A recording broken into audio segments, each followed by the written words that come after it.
बिस्मिल्लाहिर्रहमानिर्रहीम। अस्सलाम वालेकुम डियर स्टूडेंट्स। 10th क्लास के स्टूडेंट्स के लिए मैं इससे पहले एक एमसीक्यूज़ की पूरी बुक के एमसीक्यूज़ की एक वीडियो बना चुका हूँ। तो उसके बाद मैंने आपको कहा था कि मैं आपके लिए इंशाल्लाह कॉन्सेप्चुअल क्वेश्चंस की वीडियो बनाऊंगा। तो कॉन्सेप्चुअल क्वेश्चंस की वीडियो को स्टार्ट करने से पहले एक दो बातें ज़रा इंपॉर्टेंट आपको बता दूँ। ये मेरे सामने एक पेपर खुला हुआ है।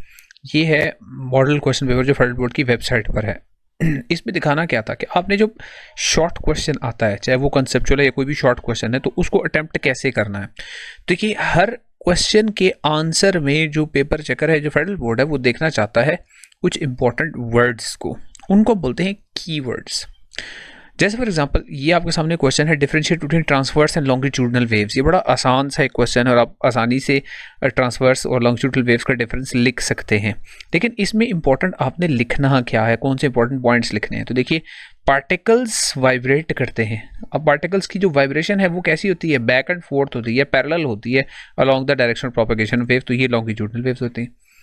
अच्छा, अब इनमें कंप्रेशन और रेफ्रैक्शन होते हैं, ये इजाफी चीज़ साथ आपने बता दी। और एग्जांपल लाजमी देंगे साउंड वेव्स की। तो ये मैंने जो अंडरलाइन वर्ड किए, ये इनको बोलते हैं कीवर्ड्स। इसी तरह ट्रांसवर्स वेव्स में आप बता सकते हैं कि पार्टिकल्स जो हैं, पार्टिकल्स ऑफ द मीडियम, वो किस तरह वाइब्रेट करते हैं। वो परपेंडिकुलर वाइब्रेट करते हैं to the direction of propagation of waves. ये लिख दिया। और फिर उसमें क्रेस्ट और ट्रफ होते हैं, ये 7 इजाफी पॉइंट है। और 7 वाटर वेव्स की एग्जाम्पल दे दिया आपने। तो हर क्वेश्चन के आंसर में आप इसी तरह के कीवर्ड्स लिखकर आंसर दे सकते हैं अपने क्वेश्चंस का। जैसे sound produce on sun is not heard on earth. क्यों नहीं आवाज़ आती? तो साउंड के बारे में पहली बात ही पहली लाइन में देखिए, मैकेनिकल वेव्स होती हैं। अब मैकेनिकल वेव्स को क्या चाहिए होता है? Material medium. ये आपके आंसर में ये 2 वर्ड्स देखने हैं, सबसे पहले पेपर चेक कर रहे हैं। उसके बाद आपने बताना है कि चूंकि मटेरियल मीडियम होता है, तो रास्ते में मटेरियल मीडियम नहीं होता कुछ जगह पे, तो उस जगह को वैक्यूम बोलते हैं। तो वैक्यूम एग्जिस्ट करता है सन और अर्थ के दरमियान, इसलिए आवाज़ यहाँ तक नहीं पहुँच सकती। तो ये 3 से 4 वर्ड्स हैं, इनके गिर्द आपका पूरा स्ट्रक्चर जो है सेंटेंस का, वो होना चाहिए। तो इसको ध्यान में रखते हुए अब आगे देखते हैं कंसेप्चुअल क्वेश्चंस और उसके आंसर्स। जो मैंने 7 आंसर्स भी लिख दिए हैं, इंशाल्लाह आपके लिए वीडियो हेल्पफुल होगी। पहला चैप्टर है जी एसएचएम एंड वेव्स। उसके कॉन्सेप्चुअल क्वेश्चन सबसे पहले देखते हैं। फर्स्ट क्वेश्चन इज के give an example of vibratory motion which is not simple harmonic motion. Simple harmonic motion के लिए याद रखिएगा 2 ही कंडीशंस हैं किसी भी एसएचएम के लिए। और वो 2 कंडीशंस क्या हैं? एक तो एक्सेलरेशन है उस ऑब्जेक्ट की, या उस ऑब्जेक्ट की जो नेट फोर्स है उस ऑब्जेक्ट के ऊपर लगने वाली, वो डायरेक्टेड होनी चाहिए। फोर्स और एक्सेलरेशन दोनों ही वो डायरेक्टेड होनी चाहिए टुवर्ड्स द मीन पोजीशन। तो मीन पोजीशन की तरफ डायरेक्ट होना ज़रूरी है। और दूसरी बात, वो प्रोपोर्शनल होती है एक्सेलरेशन भी और नेट फोर्स भी to the displacement from the mean position. तो जैसे जैसे डिस्प्लेसमेंट इंक्रीज होगी, वैसे वैसे नेट फोर्स है वो इंक्रीज होगी। तो इसमें हम मिसाल दे सकते हैं, एक बॉल है, वो अगर फॉल करेगी ग्राउंड की तरफ, तो बॉल अगर ग्राउंड की तरफ फॉल करेगी, तो बॉल के ऊपर जो फोर्स, नेट फोर्स लग रही है जो उसको मूव करवाएगी, वो उसका वेट है। अब वेट डिपेंड नहीं करता डिस्प्लेसमेंट के ऊपर, वेट तो एक कांस्टेंट फोर्स है। और दूसरी बात, जब आप ये वापस ये रिबाउंड करेगी, अब इसका मोशन जो है, अगर ये परफेक्टली इलास्टिक बॉल है और ये कैसी सरफेस से स्ट्राइक करती है कि अपनी वापस ओरिजिनल उसी पोजीशन पर भी आ जाती है, तो इसी पोजीशन के इर्द गिर्द ये वाइब्रेट करे, तो इसका मोशन तो वाइब्रेटरी कहलाएगा। लेकिन ये मीन पोजीशन पर आकर रेस्ट पर नहीं आएगी, यानी इसकी नेट फोर्स जो है वो मीन पोजीशन की तरफ डायरेक्टेड भी नहीं होगी। अब इसको हम लिखेंगे कैसे? तो इसको लिखने के लिए हमें यही 2 बातें, जैसे मैंने कहा कीवर्ड्स। तो कीवर्ड एक है फोर्स, वो और एक्सेलरेशन दोनों, वो they are not proportional to the displacement and not directed towards the mean position. ये कीवर्ड्स हैं, बाकी सेंटेंस इस तरह का आप बना लेंगे। इसके बाद आएगा जी नेक्स्ट क्वेश्चन, वो है eight extreme position velocity is zero but acceleration is maximum in simple harmonic motion. तो कोई भी मैस रेस्ट स्प्रिंग सिस्टम भी है, उसमें भी देखिए कि अगर कोई ऑब्जेक्ट है, उसको उसकी एक स्प्रिंग के साथ अटैच कर दिया और ये उसकी मीन पोजीशन है, और उसको यहाँ से हम स्ट्रेच करके किसी एक्सट्रीम पोजीशन के ऊपर लेकर जाते हैं और फिर उसके बाद उसको रिलीज कर देते हैं। तो उसके मोशन के दौरान जब वो एक्सट्रीम पोजीशन के ऊपर पहुंचता है, तो उसकी एक्सेलरेशन यहाँ पर मैक्सिमम होती है। तो बेसिकली अभी थोड़ी देर पहले मैंने बताया कि एक्सेलरेशन डायरेक्टिव मोशन होती है displacement from the mean position. तो चूंकि यहाँ पर डिस्प्लेसमेंट देखिए मैक्सिमम डिस्प्लेसमेंट है, तो डिस्प्लेसमेंट मैक्सिमम होने का मतलब है कि एक्सेलरेशन भी मैक्सिमम है। और दूसरी बात, अगर कोई ऑब्जेक्ट मूव कर रहा है to the right, right side की तरफ मूव कर रहा है ड्यूरिंग इट्स मोशन, तो जो रिस्टोरिंग फोर्स है वो लेफ्ट की तरफ हमेशा मूव करती है, जो उसको रेस्ट की तरफ लाने की कोशिश करती है। तो चूंकि ये रिस्टोरिंग फोर्स के अगेंस्ट मूव कर रहा है तो इसकी स्पीड इसलिए डिक्रीज होगी, और डिक्रीज होते होते जब ये एक्सट्रीम पर पहुंचेगा तो इसकी स्पीड या वेलोसिटी इसकी उस वक्त जीरो हो चुकी होगी। तो ये रीज़न है इसका जी। अब इसका भी देखिए आंसर ऐसे ही लिखेंगे जिसमें हम यही कीवर्ड्स यूज़ करेंगे कि न्यूटन सेकंड लॉ के अकॉर्डिंगली एक्सेलरेशन जो है वो प्रोपोर्शनल टू फोर्स होती है, और एक्सेलरेशन मैक्सिमम होती है जब नेट फोर्स मैक्सिमम होती है, और एक्सेलरेशन यहाँ पे ये भी खैर ऐड कर सकते हैं कि directly proportional to the displacement होती है एसएचएम के अंदर। ये भी इक्वेशन साथ आप ऐड कर सकते हैं। नेट फोर्स मैक्सिमम उस वक्त होगी जब डिस्प्लेसमेंट मैक्सिमम होगी, हैंस उस वक्त एक्सेलरेशन भी उसकी मैक्सिमम होगी। ठीक है जी। वेलोसिटी ज़ीरो होगी, और वो भी बता दिया मैंने कि वेलोसिटी ज़ीरो है और एक्सेलरेशन मैक्सिमम कैसे, दोनों बातें। Velocity zero eight extreme position because the restoring force के अगेंस्ट मूव कर रहे हैं।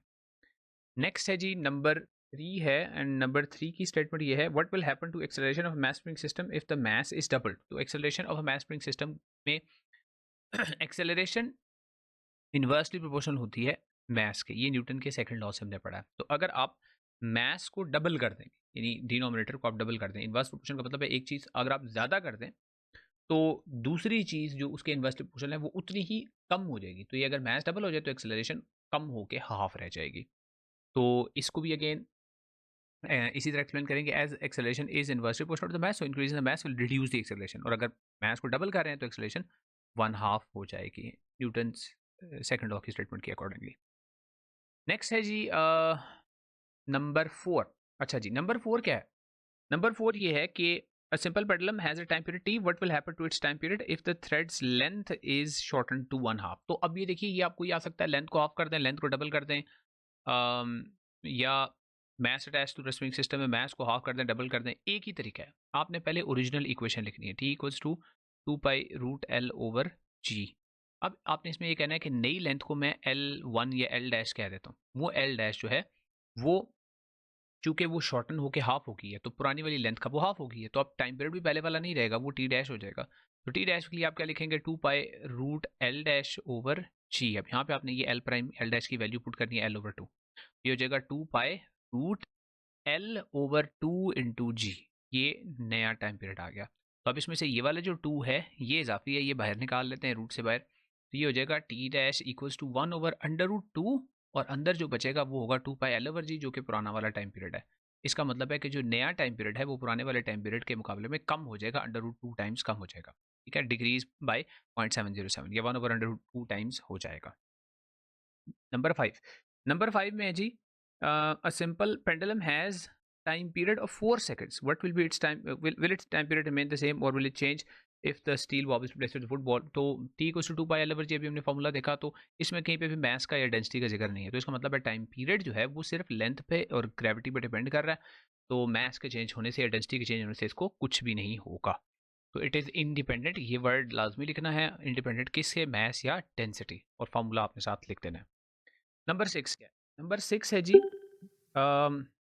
Same masses are attach to different springs, one is vibrating faster by. अब ये कुछ टीचर्स को मैंने देखा है उन्होंने इसको गलत करवाया, उन्होंने कहा कि जी 2 अलग अलग मैसेज हैं, तो ये ऐसा है ही नहीं, सेम मैसेज हैं। तो देखिए, एक ये स्प्रिंग है और ये एक दूसरा स्प्रिंग है, दोनों के साथ हमने एक जैसा मैस हैंग किया हुआ है। अब फ़र्क क्या है? फ़र्क ये है कि ये वाला स्प्रिंग जो है ये समझ लें कि ये सख्त है, स्टिफ है, इसको हम कहते हैं स्टिफर, और ये वाला लेस स्टिफ है। ठीक है जी। तो स्टिफ होने का ताल्लुक होता है स्प्रिंग कांस्टेंट के साथ, तो इसका स्प्रिंग कांस्टेंट जो है वो हाई है, इसका स्प्रिंग कांस्टेंट उसके मुकाबले में थोड़ा लो है। तो टाइम पीरियड का फॉर्मूला t इक्वल्स टू 2πm/√k। अब जो टाइम पीरियड है वो इन्वर्सली प्रोपोर्शनल है √k के साथ, ये आपने बता दिया। अब इसका मतलब है जिसका k की वैल्यू हाई होगी उसका टाइम पीरियड शॉर्टर होगा, इनवर्स प्रोपोर्शन का ये मतलब है। तो टाइम पीरियड शॉर्ट होने का मतलब ये है कि एक वाइब्रेशन के लिए जो वो टाइम लेता है वो कम टाइम लेगा। तो कम टाइम लेने का मतलब वो तेजी से चल रहा है। तो जिसका के हाई होगा, लार्ज वैल्यू ऑफ के होगी, वो स्मॉलर टाइम पीरियड होगा और इसलिए वो फास्टर मूव करेगा। ठीक है जी, ये कीवर्ड्स हो गए, साथ आपने ये इक्वेशन लिख दी तो इंशाल्लाह पूरे मार्क्स के मिल जाएंगे। नेक्स्ट है जी number 7, a simple pendulum has time period t in Murray in Karachi, it has a different time period, what would you do to make its time period same? तो चूंकि टाइम पीरियड डिफरेंट है दोनों जगह पर, तो time period इसलिए different है कि जी की वैल्यू डिफरेंट है। तो जो चीज़ हाइट के, जो मकाम हाइट के ऊपर है, यानी मरी हाइट के ऊपर है थोड़ा सा, तो वहाँ पर जी की वैल्यू जो है, मरी के अंदर जो जी की वैल्यू है वो लेस होगी जी की वैल्यू इन कराची, तो कराची में जो जी की वैल्यू है उससे ये कम होगी ज़रा। तो जी की वैल्यू कम होने की सूरत में टाइम पीरियड जो है वो मरी के अंदर जो टाइम पीरियड है सिंपल पेंडुलम का वो हायर हो जाएगा, इनवर्स प्रोपोर्शन है इस वजह से।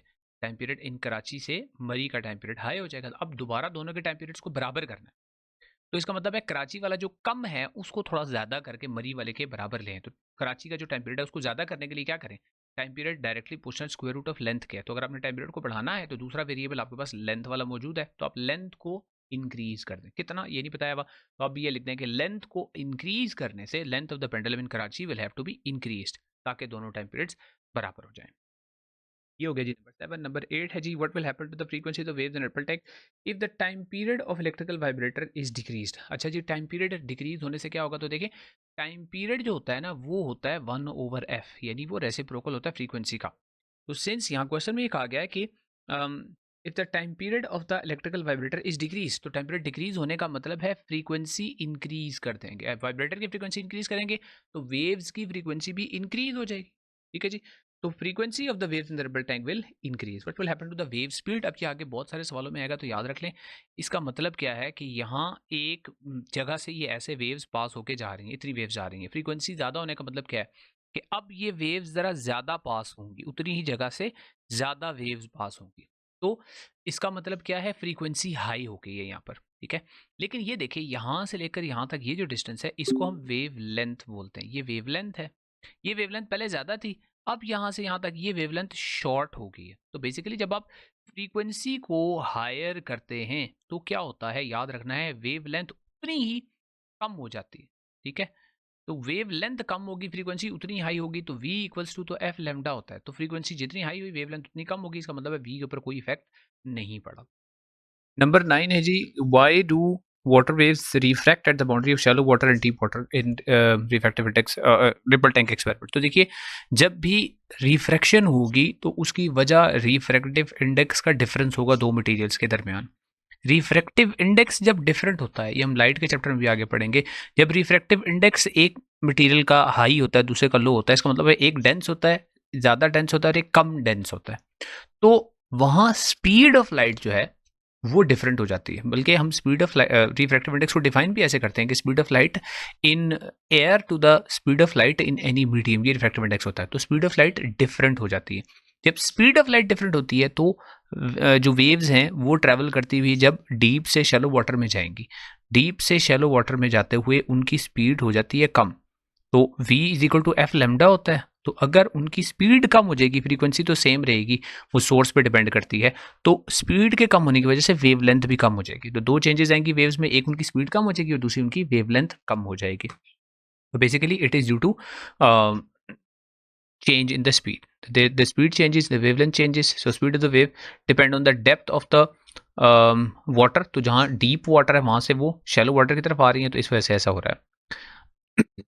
नेक्स्ट इसमें लास्ट क्वेश्चन है जी, under what conditions are the waves diffracted the most. तो वेव्स की डायफ्रैक्शन मोस्ट होने के लिए जब वेव्स पास होके जाती हैं स्लिट में से, तो एक स्लिट है जिसमें से वेव्स पास हो रही हैं, तो अगर तो इनके दरमियान जो स्लिट के दरमियान जो डिस्टेंस है वो वेवलेंथ के कंपेरेबल है, यानी जितना वेवलेंथ का ये डिस्टेंस है, ये वेवलेंथ है और ये स्लिट का डिस्टेंस है, तकरीबन दोनों बराबर हैं, तो अगर यहाँ से वेव्स जाएंगी तो ऐसे डायफ्रैक्ट होंगी सर्कुलर।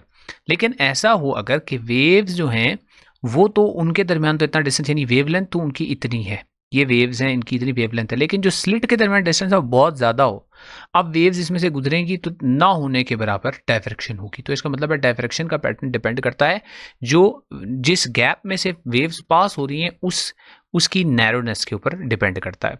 तो इसको हम लिखेंगे कैसे, आप देखिए कि when waves pass through a slit they undergo diffraction, होती कब, इस वजह से if the size of the slit is comparable with और smaller than the wavelength of the wave, diffraction is the most. तो सबसे ज़्यादा डायफ्रैक्शन उस वक्त होती है। तो ये इस चैप्टर के कंप्लीट हो गए जी। जल्दी से नेक्स्ट चैप्टर की तरफ चलते हैं। नेक्स्ट चैप्टर है साउंड का चैप्टर है। साउंड के चैप्टर में सबसे पहला ये है कि sound travels faster in solids than in liquids and gases. तो बेसिकली सॉलिड्स के अंदर जो पार्टिकल्स होते हैं ना वो ज़रा करीब करीब होते हैं, तो जब पार्टिकल्स करीब करीब होंगे तो क्या होगा, साउंड एनर्जी जो ट्रांसफ़र हो रही, साउंड बेसिकली है क्या चीज़, साउंड एक ऐसी टाइप ऑफ वेव है जिसको मटेरियल मीडियम की ज़रूरत है। अब मीडियम के अंदर जैसे यहाँ पे एनर्जी, साउंड की एनर्जी जब एक मीडियम सॉलिड के पास पहुंचेगी तो ये मॉलिक्यूल इंटरेक्ट करके अगले मॉलिक्यूल को एनर्जी देगा, ये अगले को देगा, ये अगले को देगा। तो चूंकि करीब करीब है तो इंटरेक्शन आसानी से हो सकता है सॉलिड के अंदर।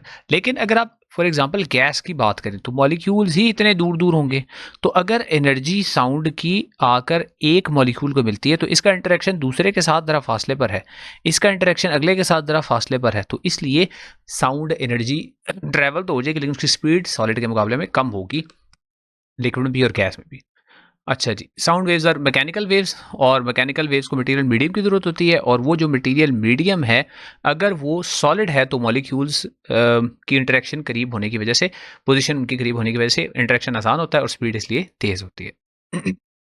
नेक्स्ट है जी number 2, why we are able to distinguish between two sounds having same loudness. तो देखिए जो साउंड है उसके कैरेक्टरिस्टिक्स हमने पढ़े हैं। एक कैरेक्टरिस्टिक है लाउडनेस, तो अगर लाउड और फेंट आवाज तो हम बता सकते हैं, लेकिन अगर एक जैसी लाउडनेस की है तो अगला कैरेक्टरिस्टिक होता है पिच ऑफ द साउंड का। पिच डिपेंड करती है फ्रीक्वेंसी पे।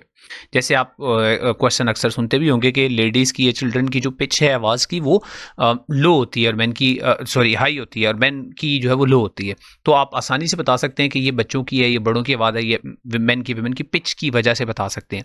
लेकिन फर्दर अगर पिच भी दो आवाज़ों की सेम है, लाउडनेस भी सेम है, तो फिर आवाज़ों की क्वालिटी, आप आवाज़ों की क्वालिटी से उनको डिस्टिंग्विश कर सकते हैं। जैसे कोई पियानो है, गिटार है, एक कमरे में बज रहा है, एक जैसी लाउडनेस, एक जैसी पिच, एक जैसे नोट पे, लेकिन आप बता सकते हैं कि एक पियानो है और एक गिटार है बिकॉज दोनों की क्वालिटी ही डिफरेंट होगी।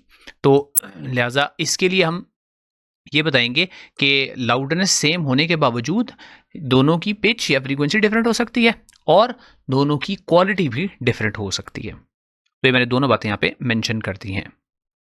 उसके बाद है जी नंबर 3 है vibrating mobile phones on a button table sounds louder than held in hand. तो हाथ के ऊपर, हाथ के अंदर जब हेल्ड होगा तो आपके जो हाथ का, अच्छा लाउडनेस किस चीज़ पे डिपेंड करती है, तो लाउडनेस ऑफ द साउंड जो है वो डिपेंड करती है, एक चीज़ है जो area of the vibrating object पर, area of the vibrating body के ऊपर डिपेंड करती है। तो चूंकि जब आप उसको टेबल के ऊपर रखेंगे तो एरिया लार्ज हो जाएगा, तो एरिया लार्ज होने की वजह से बहुत सारे मॉलिक्यूल्स हो जाएंगे, वो सारे वाइब्रेट करेंगे, तो इसका मतलब है लाउडनेस ज़्यादा ही होगी। हाथ के मुकाबले में लाउडनेस वहां ज्यादा होगी। तो ये इसका आंसर इस तरह लिख लेंगे। Number 4, during a match in cricket stadium you see batsman striking the ball but we hear the stroke later on. तो कोई भी चीज़ जैसे क्लाउड्स का जो थंडरिंग है, तो आपको थंडरिंग की आवाज़ बाद में आती है, लाइटनिंग आपको पहले नज़र आ जाती है। तो उसकी वजह क्या है? उसकी वजह यह है कि स्पीड ऑफ लाइट जो होती है वो एयर के अंदर तकरीबन 3 × 10⁸ मीटर्स पर सेकेंड होती है। ये होती है स्पीड ऑफ लाइट, जबकि स्पीड ऑफ साउंड होती है तकरीबन 340 मीटर्स पर सेकेंड। तो देखिए बहुत सारा फ़र्क है, एक मिलियंस में और एक जो है वो हंड्रेड्स में। तो स्पीड जिसकी तेज़ होगी ज़ाहिर है वो जल्दी पहुंचेगी हम तक। तो लाइट की स्पीड बहुत तेज़ होती है, इसलिए वो लाइट जो रिफ्लेक्ट होकर बैट्समैन से आती है वो हम तक जल्दी पहुंचती है, और साउंड की स्पीड जो होती है वो स्लो होती है, इसलिए वो देर से पहुंचती है। नंबर 5 क्वेश्चन है how much intensity level increases when the intensity of louder sound is double two intensity of faintest Audible sound. तो देखिए इंटेंसिटी लेवल जो है, यानी जो डेसिबल का स्केल है ना, ये इसको याद रखें एक वर्ड, इसको डेसिबल स्केल को हम लॉगरिथमिक स्केल कहते हैं। लॉगरिथमिक, जब भी दो क्वांटिटीज के दरमियान ऐसा रिलेशनशिप हो कि एक को इंक्रीज करें, एक को डबल करें, दूसरी डबल होने के बजाय ज़्यादा इंक्रीज हो जाए, तो वो होती है लॉगरिथमिक एक्सपोनेंशियल स्केल। तो एक्सपोनेंशियल में भी एक लॉगरिथमिक आगे आ जाती है। तो आप इसका मतलब क्या देखिए, अगर तो दो आवाज़ें हैं, एक है 5 डेसिबल की और एक और आवाज़ है वो भी है 5 डेसिबल की, तो दोनों एक जगह पे हैं, तो मिलकर दोनों क्या 10 डेसिबल हो जाएंगी? नहीं, 5 और 5 डेसिबल्स ऐड होंगे, 10 नहीं होंगे। आपको कैसे पता चलेगा? फिर इंटेंसिटी लेवल से पता चलेगा। तो इंटेंसिटी लेवल क्या का फार्मूला क्या होता है? 10 log I/I0। तो अभी हम अपने क्वेश्चन पे रहते हैं। हमारे क्वेश्चन में एक आ गया कि जो आवाज़ है I, किसी भी कोई भी एक आवाज़ है जिसकी इंटेंसिटी I है, वो फेंटेस्ट ऑडिबल साउंड का डबल है, 2 × I0 होगी। तो इस फार्मूले में I की जगह पे 2I0 पुट कर देंगे। जब 2I0 इसकी जगह पे पुट करेंगे तो I0 और I0 कैंसिल हो जाएगा, और log 2 को लेकर 10 से मल्टीप्लाई करेंगे तो आंसर आपका आ जाएगा 3 डेसिबल्स। तो इसका मतलब है कि इंटेंसिटी को डबल करने से इंटेंसिटी लेवल जो है वो डबल नहीं हो जाता, बल्कि it increases by an amount of 3 decibels. ठीक है, इंटेंसिटी लेवल जो है 3 dB हो जाता है। उसी फॉर्मूले में बस वैल्यूज पुट करनी है। इसी तरह का अगला भी क्वेश्चन है नंबर 6 भी, कि two singers are singing together simultaneously with intensity level of 60 dB in each. So is the intensity of the sound in the hall doubled, and if the intensity level is doubled or not? तो दोनों की 60 dB 60 dB है 60 dB है, intensity level 60 dB है दोनों का। तो intensity level 60 dB है, तो आपसे पूछा गया कि क्या इनकी इंटेंसिटी एडअप हो जाएगी और क्या इनके इंटेंसिटी लेवल एडअप हो जाएंगे। तो इंटेंसिटी एडअप होगी, बिल्कुल होगी, इंटेंसिटी एडअप हो जाएगी, लेकिन इंटेंसिटी लेवल एडअप नहीं होगा, पिछले क्वेश्चन में बता चुका हूँ। तो इंटेंसिटी कैसे एडअप होगी, कितनी होगी, तो पहले आपको इंटेंसिटी की वैल्यू फाइंड आउट करनी पड़ेगी। तो ये देखिए इंटेंसिटी की वैल्यू पहले हमने फाइंड आउट की, तो वो निकलती 1 × 10⁻⁻⁶ इंटेंसिटी। तो दोनों की मिला के इंटेंसिटी हो जाएगी 2 × 10⁻⁻⁶। ये वैल्यूज मैंने यहाँ पे कैलकुलेट कर दी हैं। अब एक है 1 × 10⁻⁶, दूसरी है 2 × 10⁻⁶। अब इंटेंसिटी लेवल निकालने के लिए आई की जगह पे आप पुट करेंगे कंबाइंड इंटेंसिटी, और आई नॉट की जगह पे 1 × 10⁻⁶। तो दोनों को सॉल्व करें तो अगेन इसका आंसर आता है 3 dB। तो इंटेंसिटी लेवल डबल अप नहीं होता, बल्कि वो 3 dB के इक्वल हो जाता है 3 dB बढ़ जाता है।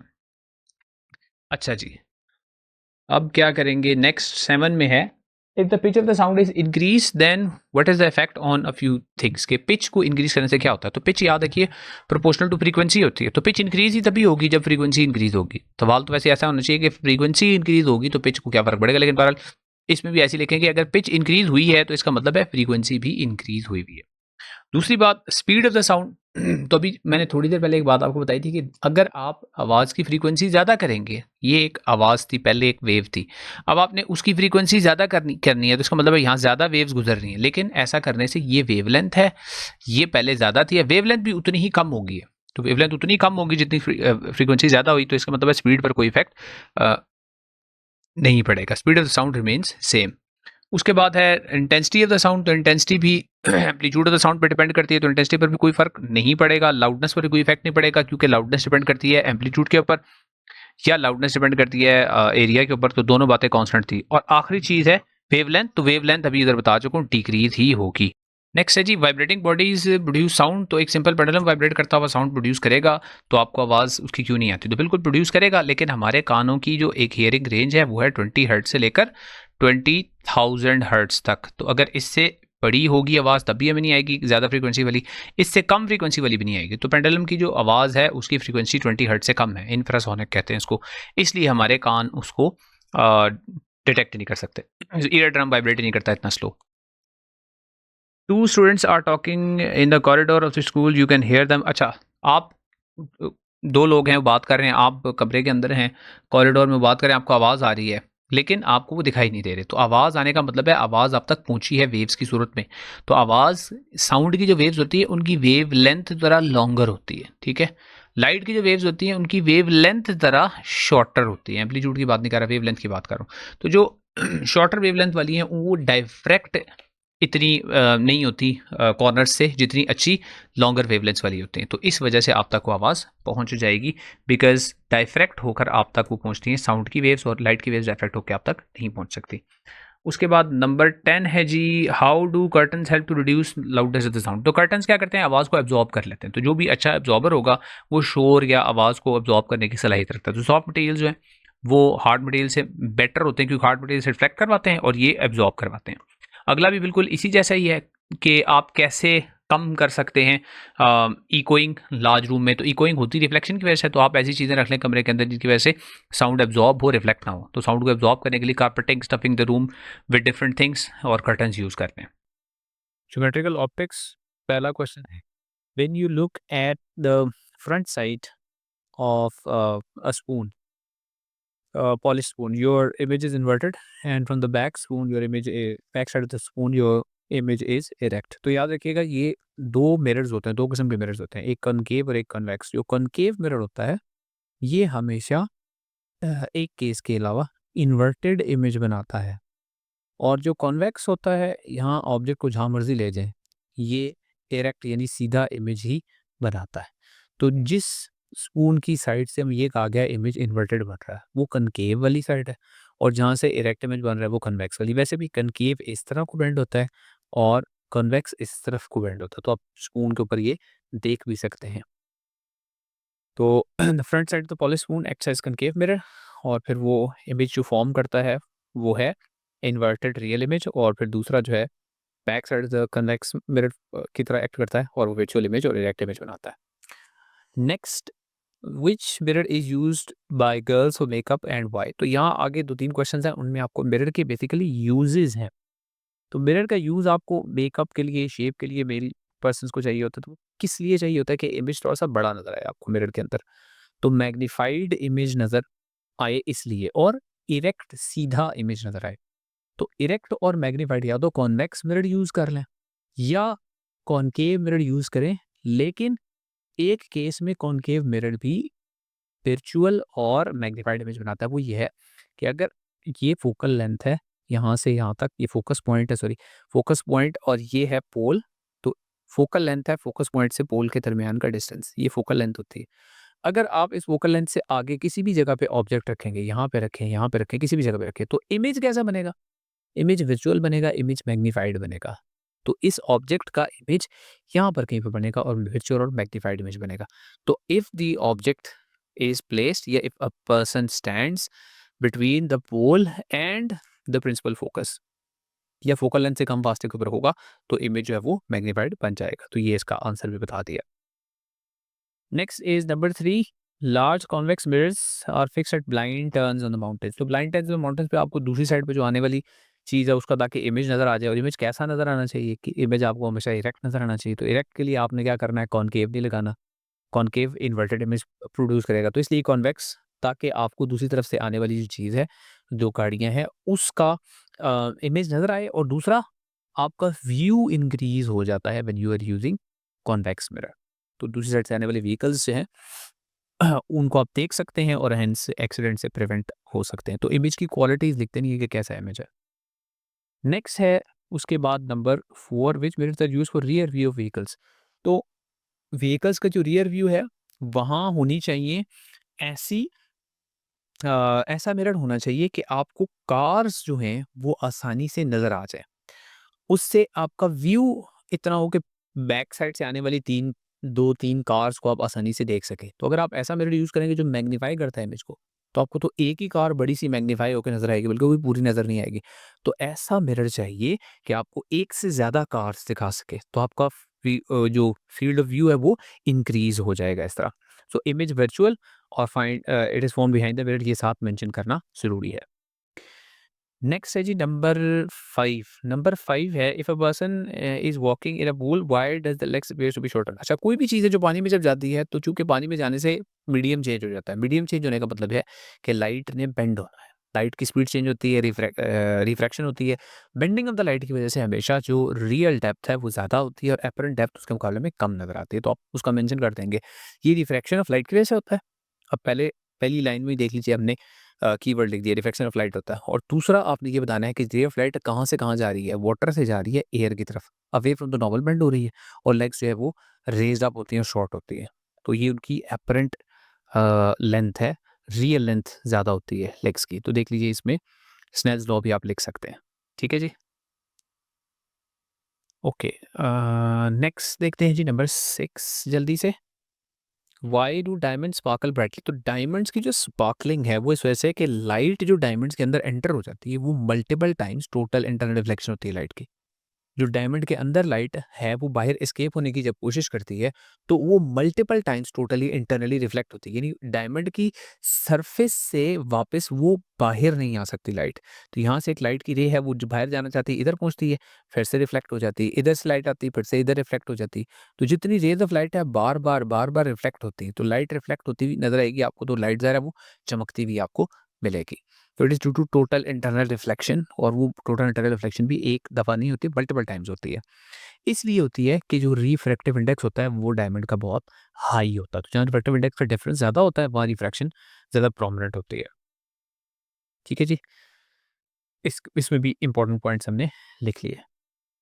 Number 7, when white light passes through a prism it disperses। white light basically it is composed of 7 colors। बेबकी, और आपने पढ़ा होगा violet, indigo, blue, green, orange और येलो और रेड। तो ये येलो, ऑरेंज, रेड, ये जो कलर्स हैं, हर कलर की अपनी एक वेवलेंथ होती है, हर कलर की, और अपनी वेवलेंथ डिफरेंट होने की वजह से और रिफ्रैक्टिव इंडेक्स डिफरेंट होने की वजह से हर कलर डिफरेंट एंगल के ऊपर रिफ्रैक्ट होता है।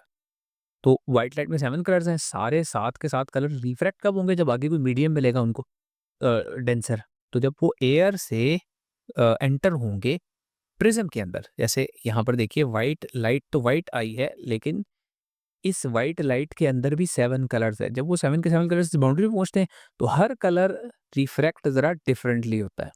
तो यहाँ पे रिफ्रैक्शन हर कलर की डिफरेंट हुई, तो आपको यहाँ पे 7 कलर्स मिल गए। वो जो 7 कलर्स हैं उसमें जो सबसे ज़्यादा रिफ्रैक्ट होने वाला है, सबसे बाहर की तरफ वायलेट होगा, और सबसे कम जो रिफ्रैक्ट होने वाला है, सबसे ऐसे ऊपर रहेगा, वो रेड होगा। रेड इधर होगा और वायलेट यहाँ पे कहीं पे होगा, ऐसे वायलेट इधर होगा। ओके जी। तो it is due to the difference of the refractive indices. Next है जी इसमें 8 magnifying glass can burn the paper. तो ये अक्सर एक्सपेरिमेंट करते हैं मैग्नीफाइंग ग्लास से। हम करते थे अपने स्कूल में कि हम पेपर को बर्न करने की कोशिश करते थे, क्योंकि उसकी फोकल लेंथ जो है ना थोड़ी ज़्यादा होती है, कम होती है। तो मैग्नीफाइंग ग्लास जो है वो कॉन्वेक्स लेंस ही होता है बेसिकली, और कॉन्वेक्स लेंस में क्या होता है, वो रेज ऑफ लाइट को कन्वर्ज करता है। तो वैसे तो सनलाइट की जो सूरज की रो रेज हैं वो एक पॉइंट पे सारी कन्वर्ज नहीं हो रही थी, फैली भी होती। तो अगर वो पास होंगी किसी कॉन्वेक्स लेंस में से पास होंगी, तो वो एक पॉइंट पे कन्वर्ज होंगी। जैसे ये मैंने लेंस लगा दिया, और यहाँ जो रेडिएशंस जो पहले दाएँ-बाएँ जा रही थी, वो जब इसके ऊपर फ़ॉल करेंगी रेडिएशंस, इमेजिन करते हैं कि पैरेलल 3 रेडिएशन सिर्फ आई हैं। ये इन तीनों को एक पॉइंट पे फ़ोकस कर देगा। अब ये एक पॉइंट जो था यहाँ पे मैंने पीस ऑफ पेपर रख दिया, तो सारी यहाँ पे इस एक पॉइंट पे फ़ोकस हुई। तो वेव्स बेसिकली लाइट की एनर्जी लेके आते हैं। तो वो जो एनर्जी है, वो जब इस पेपर को मिलेगी तो पेपर बर्न हो जाएगा। तो ये 3 का मिसाल दिया, बहुत सारी रेज़ होती हैं, तो सारी मिलके पेपर को जल्दी बर्न करवा देती हैं। अच्छा जी, उसके बाद है जी your grandfather usages spectacles to read newspaper. और जब आप उस न्यूज़पेपर को अब आप उन स्पेक्टेकल्स को यूज़ करते हैं, ग्लासेस को यूज़ करते हैं, तो आपको इन्वर्टेड इमेज नज़र आता है। तो ये है जी करीब की नज़र आपको। अब ये वर्डिंग याद रखिएगा, जब आपको करीब की चीज़ जो है वो सही नज़र ना आए, तो उसको बोलते हैं लॉन्ग साइटेडनेस। ये समझ लें उलट है, लॉन्ग साइटेडनेस। अगर करीब की चीज़ नज़र ना आए, तो दूर की सही आ रही है आपको, तो इसको लॉन्ग साइटेडनेस बोलते हैं। और अगर करीब की सही नज़र आ रही है, दूर की नज़र नहीं आ रही, तो उसको बोलते हैं शॉर्ट साइटेडनेस। यानी शॉर्ट वाली चीज़, करीब वाली चीज़ आपको साइट हो रही है, लेकिन आपको दूर वाली चीज़ सही तरह साइट नहीं हो रही। तो लॉन्ग साइटेडनेस के लिए आप यूज़ करते हैं कौन-सा? Convex lens. तो फादर स्पेक्टेकल्स कॉन्वेक्स के हैं, तो कॉन्वेक्स हमेशा कैसा इमेज बनाता है, अभी मैं बता चुका हूँ। कॉन्वेक्स लेंस जो बनाता है वो इन्वर्टेड इमेज बनाता है। तो वो इन्वर्टेड इमेज इसलिए आपको इन्वर्टेड नज़र आता है कि लेंस कॉन्वेक्स है, ठीक है जी। उसके बाद है जी आखिरी है, under what conditions is convex lens nearly acting as diverging lens. तो कॉन्वेक्स लेंस डाइवर्जिंग लेंस के तौर पे कब एक्ट करता है? अगर एक कॉन्वेक्स लेंस जो है उसको दो इसके जवाब हो सकते हैं। ये थोड़ा सा ट्रिकी था question. Convex lens behaves as a diverging lens. तो डाइवर्जिंग लेंस जो होता है वो कनकेव होता है, तो convex as a concave lens कब बिहेव करने लगता है? तो इस सेंस में कोई वर्चुअल इमेज प्रोड्यूस करता है, वो ये है कि उसको ऑब्जेक्ट को लें एफ और पी के दरमियान, लेकिन वो इमेज कन्वेक्स कॉन्केव जो है वो इमेज बड़ा नहीं बनाता, तो इसलिए ये ज़्यादा आंसर बेहतर है। ये आंसर क्या हमें बता रहा है कि अगर आप एक कॉन्वेक्स लेंस को उठाकर आप लेकर जाएं पानी के अंदर, फॉर एग्जांपल डेंसर मीडियम के अंदर लेकर जाएं, तो अब लाइट जो है वो एयर से पहले पास होगी ग्लास पानी में, और पानी से फिर लेंस में से गुजर के जाएगी। उस सूरत में रिफ्रैक्टिव इंडेक्स जो है वो चेंज हो गया मीडियम का। जब रिफ्रैक्टिव इंडेक्स चेंज हो जाएगा, तो नॉर्मली कन्वेक्स लेंस कन्वर्ज कर रहा है लाइट को, लेकिन जब वो एयर से रेज ऑफ लाइट जाएंगी वाटर के अंदर, उनकी बेंडिंग रिफ्रैक्शन की वजह से अब वो एज अ कनकेव लेंस या डाइवर्जिंग लेंस एक्ट करना शुरू कर देगा। यानी रेज ऑफ लाइट को पानी के अंदर वो कन्वर्ज करने के बजाय उनको डाइवर्स करना शुरू कर देगा। तो ये जी इस चैप्टर के भी हो गए। अब आगे चलते हैं दूसरे नेक्स्ट चैप्टर की तरफ, विच इज़ इलेक्ट्रोस्टैटिक्स। सबसे पहला है जी कि rub plastic ruler with your hair, place it near running water, flowing through the tap, you see the thin stream of water deflected. तो ऐसा है कि आप अगर पानी एक टैप में से आ रहा है, उस टैप में से जो आने वाला पानी है ये फ्लो की सूरत में सीधा आ रहा है। आप अपने एक एक बालों में से कंघी एक पेड़ के इसके करीब लेकर जाएँगे, तो आप ये देखेंगे कि ये जो पानी सीधा बह रहा था, ये थोड़ा-सा एक साइड को मूव कर जाएगा बिकॉज ऑफ दैट कॉम जो आपने यहाँ पे लाकर एक कंघी रखी है। तो बेसिकली जब आप कॉम को बालों में फेरेंगे तो वो कॉम चार्ज हो जाएगी। वो जब कॉम चार्ज होगी तो वाटर खुद जो है वो पोलर कंपाउंड होता है। आपको केमिस्ट्री पढ़ा होगा, H प्लस और OH negative, partially positive partially negative charge dipole होते हैं दोनों। तो वो जो पोल्स हैं उसमें से जो पॉजिटिव पोल है यानी H प्लस के आयंस हैं, they are slightly attracted towards this comb. तो इस वजह से वो स्ट्रीम ऑफ वाटर जो है वो आपको थोड़ी-सी बेंड हुई भी नज़र आएगी। तो एक आइडिया इसमें ये देना है कि कॉम जो है वो चार्ज हो जाएगी, और दूसरा आइडिया ये देना है कि वाटर की जो स्ट्रीम है उसके अंदर भी 2 किस्म के चार्जेस होते हैं। यानी चार्जेस तो नहीं कहना चाहिए, डाइपोल होता है। तो इस वजह से वाटर भी अम, अ, अट्रैक्ट हो जाएंगे वाटर के molecules towards the com. Number 2 है, two identical spheres have same masses, then we charge both spheres oppositely after charging both bodies have the same mass or different masses। अच्छा, ये थोड़ा-सा detail माँगता है इसमें, थोड़ी-सी इसमें क्वेश्चन में डिटेल देनी चाहिए थी, लेकिन जैसा है क्वेश्चन उसको वैसे ही लेके चलेंगे। अगर 2 सेम मैसेस थे, तो उनका मास तो चेंज नहीं होना चाहिए। लेकिन जब आप उनको चार्ज करते हैं, चार्ज देम स्फेयर्स ऑपोजिटली, तो इसका मतलब एक के ऊपर पॉजिटिव चार्ज आता है, दूसरे के ऊपर नेगेटिव चार्ज आता है। अब किसी ऑब्जेक्ट को पॉजिटिवली चार्ज करने के लिए उसमें से इलेक्ट्रॉन रिमूव करना पड़ता है, और किसी ऑब्जेक्ट को नेगेटिवली चार्ज करने के लिए उसके ऊपर इलेक्ट्रॉन ऐड करना पड़ता है। तो कितने इलेक्ट्रॉन्स ऐड किए और कितने रिमूव किए ये नहीं बताया गया। लेकिन हम एज्यूम कर रहे थे, चले एक की बात कर लेते हैं कि ये मैस था, ये दूसरा मैस था, तो एक मैस के ऊपर से एक इलेक्ट्रॉन रिमूव किया तो पॉजिटिवली चार्ज हो गया, इस पे एक इलेक्ट्रॉन ऐड किया तो ये नेगेटिवली चार्ज हो गया। तो ये जो नेगेटिवली चार्ज हुआ है इसके ऊपर एक इलेक्ट्रॉन का इजाफा हो गया। तो इलेक्ट्रॉन का कुछ ना कुछ मैस तो होता है, तो इसका मतलब है स्लाइटली थोड़ा बहुत ये मैस जो है दोनों का डिफरेंट होगा। तो आपको इसी तरह बताना पड़ेगा इसको कि masses will be slightly different. क्यों? कि एक ने इलेक्ट्रॉन गेन किया है, उसका मास थोड़ा-सा इंक्रीज़ हो जाएगा, और दूसरे ने लूज़ किया है इलेक्ट्रॉन, तो उसने कुछ थोड़ा बहुत लूज़ किया है, तो इस वजह से थोड़े से डिफरेंस होगा। वैसे इक्वेशन उसकी ये हो सकती है, चार्ज ऑन एन इलेक्ट्रॉन को मास ऑफ द इलेक्ट्रॉन के साथ मल्टीप्लाई कर दें तो चेंज इन मास भी आ जाएगा। बहुत स्मॉल होता है, लेकिन बहरहाल डिफरेंस तो होता है। Number 3, you take your car to service station to get polished. उसके बाद उसके ऊपर अट्रैक्ट कर अच्छा डस्ट, अब अच्छी तरह कार को आपने धुलवाया, पॉलिश करवाया, साफ़ करवाया, थोड़ी देर बाद आप देखते हैं उसके ऊपर मिट्टी लगी हुई है। तो ऐसा क्यों होता है? तो जब उसको आप पॉलिश करवा लेते हैं, तो फ्रिक्शन की वजह से इलेक्ट्रिकली चार्ज हो जाती है बॉडी ऑफ दैट कार। तो जो चार्ज होगी बॉडी ऑफ द चार्ज, तो इलेक्ट्रोस्टैटिक कंडक्शन की वजह से डस्ट के पार्टिकल जो उसके करीब आएंगे वो ऑपोजिट चार्ज एक्वायर कर लेंगे। तो बॉडी ऑफ द कार के ऊपर अगर लेट से कार की जो बॉडी है उसके ऊपर लेट से पॉजिटिव चार्ज है, ये पॉजिटिवली चार्ज होगी बाय लूजिंग इलेक्ट्रॉन्स, तो डस्ट के पार्टिकल जब इसके करीब आएंगे वो नेगेटिवली चार्ज हो जाएंगे ड्यू टू इलेक्ट्रोस्टैटिक इंडक्शन। तो ये पॉजिटिव नेगेटिव एक दूसरे को अट्रैक्ट करेंगे, तो डस्ट के पार्टिकल जल्दी से अट्रैक्ट होकर इसके ऊपर आ जाएंगे, तो आपकी कार दोबारा से गंदी हो जाएगी। अच्छा जी, number 4, take 2 oppositely charged rods, place them separately near small piece of paper. अच्छा, अब इसमें ऐसे है कि एक पॉजिटिवली चार्ज रॉड है, इसके करीब आप एक पीस ऑफ पेपर लेकर गए, ये रॉड के ऊपर पॉजिटिव चार्ज है, ये पेपर इसके पास लेकर गए, ये पेपर इसके ऊपर अट्रैक्ट हो गया, तो आप कहते हैं अच्छा जी पेपर के ऊपर नेगेटिव चार्ज है इसलिए अट्रैक्ट हो रहा है। आपने क्या किया, एक और रॉड ली, इसके ऊपर नेगेटिव चार्ज है, पेपर को इसके पास लेकर गए, अब पेपर फिर से इसके ऊपर अट्रैक्ट हो गया। अब आप कहेंगे पेपर के ऊपर पॉजिटिव चार्ज है, तो आप कहेंगे पेपर के ऊपर पॉजिटिव भी है नेगेटिव भी, ये कैसे हो सकता है? या कोई तीसरी किस्म का चार्ज तो नहीं आ गया? तो ऐसा नहीं होता।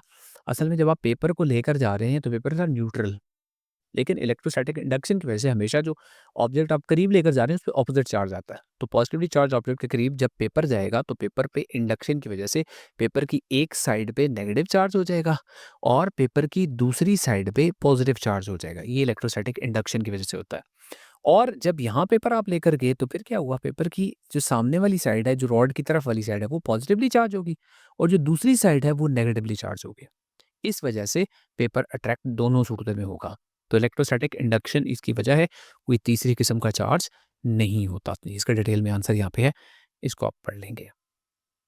उसके बाद next number 5, the force between two point charges is 10 newton if the charge is doubled and the distance between them is reduced to 1/2, what is the magnitude of the force.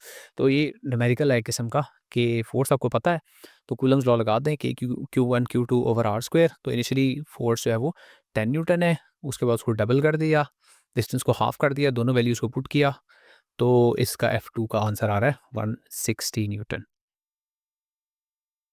ये हो गया जी नंबर 5। उसके बाद number 6, 100 coulomb charge charge body of mass 20 kg repels 1 coulomb charge body of 10 gram with a force of 2000 Newton.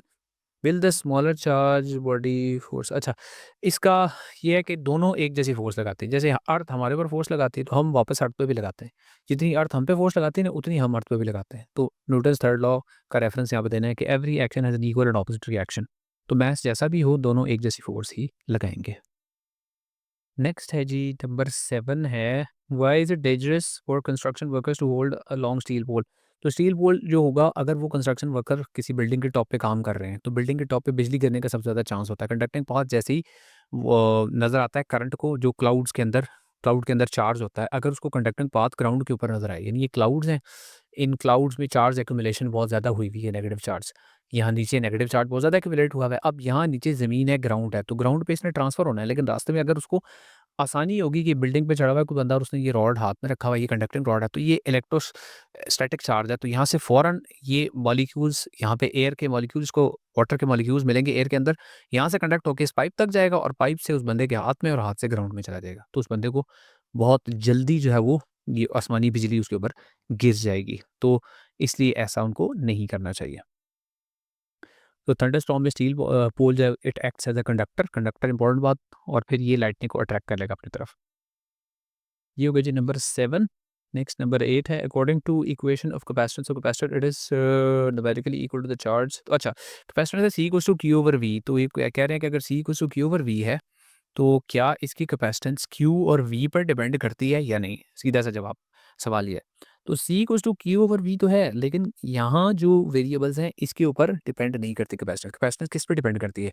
जो आपने parallel plates use की हुई है कैपेसिटर के अंदर, उनके एरिया, ये कितनी बड़ी प्लेट्स हैं और उनके दरमियान जो ये स्पेसिंग है, और दरमियान में आपने क्या चीज़ रखी हुई है। तो कैपेसिटेंस बेसिकली डिपेंड किस चीज़ पे करती है? ये एरिया के ऊपर डिपेंड करती है कैपेसिटेंस, ठीक है? यानी ज्योमेट्री इसको बोलते हैं, ज्योमेट्री ऑफ द कैपेसिटर के ऊपर डिपेंड करती है। तो एरिया, स्पेसिंग और दरमियान में डाइलेक्ट्रिक क्या है उस पे। तो ये फॉर्मूला याद रख लें, T equals to epsilon A over T. तो एप्सिलॉन वो दरमियान में जो मीडियम है उसकी परमिटिविटी कहते हैं उसको, ए एरिया और टी उनके दरमियान डिस्टेंस या स्पेसिंग है। तो अगर आप एरिया या डिस्टेंस को चेंज करेंगे तब कैपेसिटेंस चेंज होगी। अगले वाले क्वेश्चन में भी बिल्कुल ऐसा ही है। नंबर 9 वो कह रहे हैं कि अगर कैपेसिटर की प्लेट्स हैं उनके दरमियान आपने क्या किया है, do two capacitors of different plate area. तो प्लेट एरिया दोनों का डिफरेंट है, तो ज़रा जिसका एरिया बड़ा होगा उस पर चार्ज ज़्यादा आ जाएगा। अभी मैंने इक्वेशन आपको लिख के बता दी है, C equals to A over D. तो एरिया का कैपेसिटेंस के साथ डायरेक्ट रिलेशनशिप है, तो जहाँ पे एरिया ज़्यादा वहाँ कैपेसिटेंस ज़्यादा होती है, और वो कैपेसिटेंस ज़्यादा तो क्यू इक्वल्स टू सी भी है, तो चार्ज भी ज़्यादा स्टोर करेगा। नंबर 9 हो गया, हम नंबर 10 पे चलते हैं। 10 है जी, अच्छा ये 10 है ही नहीं, नहीं है। A device has capacitors of I think 50 nanofarad. हाँ, 2 कैपेसिटर्स हैं, ठीक है। तो आपने कम करना है करंट कैपेसिटेंस को। तो कम करने के लिए हमेशा क्या करते हैं, कैपेसिटर्स को लगाते हैं पैरेलल में, सीरीज़ में। कैपेसिटर्स को सीरीज़ में लगाते हैं।